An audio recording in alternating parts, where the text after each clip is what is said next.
Hey, welcome back to the channel. Today, we're going to be building a DJ table. The client sent me some pictures of one that he really liked.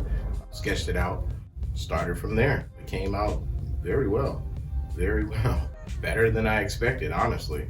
Big shout out to Peacock Prints for printing up this shirt for me today. I really enjoy it, thank you. I'm going to put their link down below. They sent me this t-shirt. I'll put their link down below for their Facebook page, so you guys can check it out, hopefully purchase something from them. I don't get a commission from that, but hopefully you guys can support the business. So I'm going to show you guys how I built this. We're going to get right into it. Thanks for joining in. Please like, subscribe below, hit that notification bell so you can be updated on all the new videos that I'm going to be putting out. Let's get right into it. So I knew I wanted to start off with the cabinets first. It's going to have two cabinets with two shelves. Pocket holes for this is going to be ideal. Not only does it strengthen the connection, but it also allows me to hide the screws as well. Then for the outside shelving, just ripping down 3/4 inch plywood to size. At this point, with holding my quick square just to square everything up, what I should have did is use my quick clamp to hold the quick square. So that way everything stays square, because sometimes the pocket holes, it tends to walk the wood, as you can see. But, you know, you live and you learn. I made this little 3/4 inch jig so that I can get the proper spacing for the front of the cabinet, which I'll be able to put a faceplate on to cover up the structural pieces.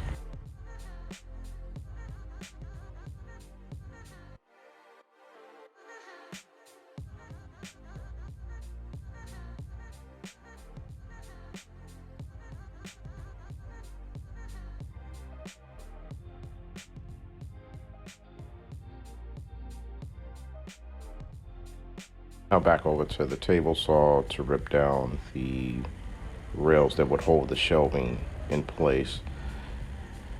Just cutting out small pieces about 1 inch at about 15 inches long. This allows the shelving to sit right on top, and I can hold it down with brad nails.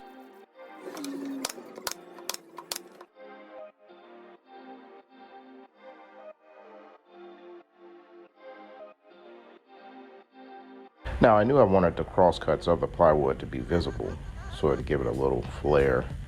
So I wanted to be about a 6-inch rounding on the front and the back. So I just used something simple like the little jug that you saw.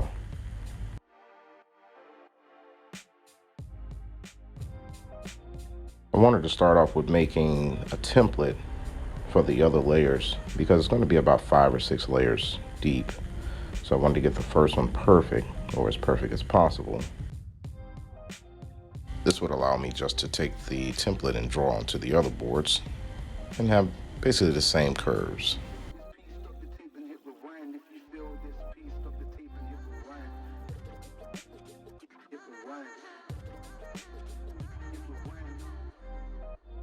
To adjoin the boards, I basically just use wood glue and brad nails. Make sure it's snug.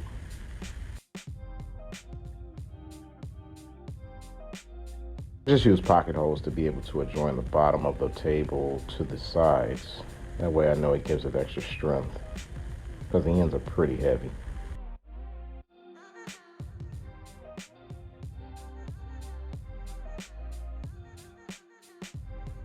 Gotta give a big shout out to my man DJ Wildchild for allowing me to borrow his equipment. It really helped me with the measurements that I needed. I'll make sure to put a link to his mixes in the description below.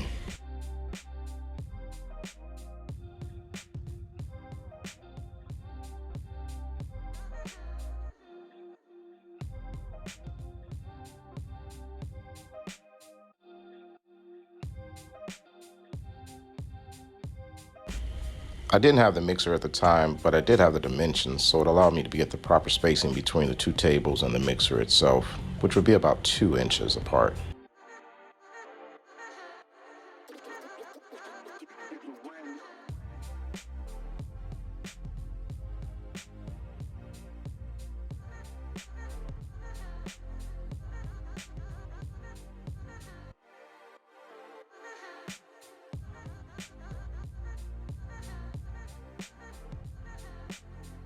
Once I was done getting my measurements, I put it back up because I didn't want to have to buy it.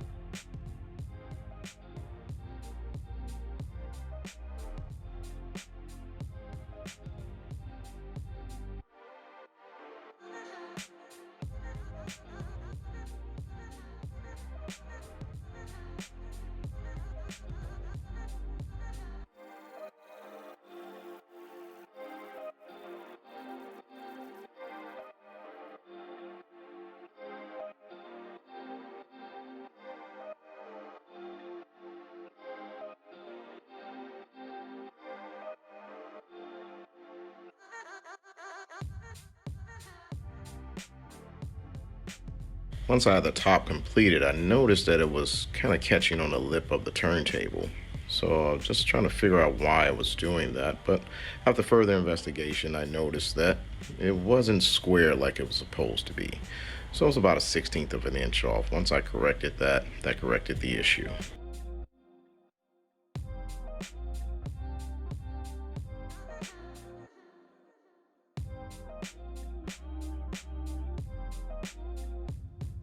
So luckily, my friend that's a DJ let me see the mixer that the client has. And I noticed that the buttons are at the front of the mixer, so he would need space for his headphone jack as well as access to the buttons. So this 1/2 inch spiral bit worked out perfect. So I didn't have to destroy the cabinet in order to be able to give him access.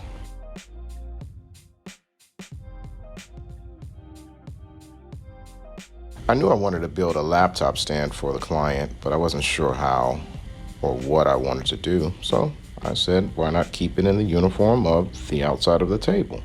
So I wanted to be able to have the cross cuts of the plywood to be able to stand out just like the front and the back of the stand.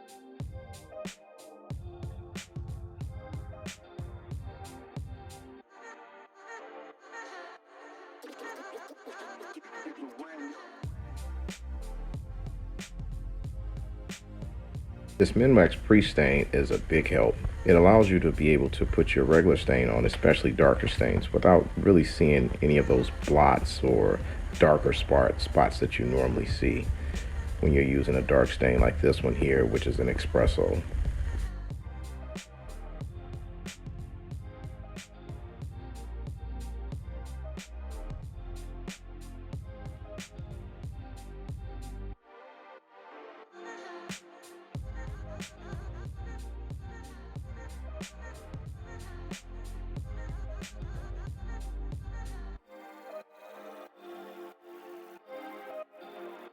I knew I wanted to put feet on the table, but I wanted to follow in the uniformity of the front of the table with the cross cuts being visible. So I did the same thing for the feet.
out of the country and you'll never see us again.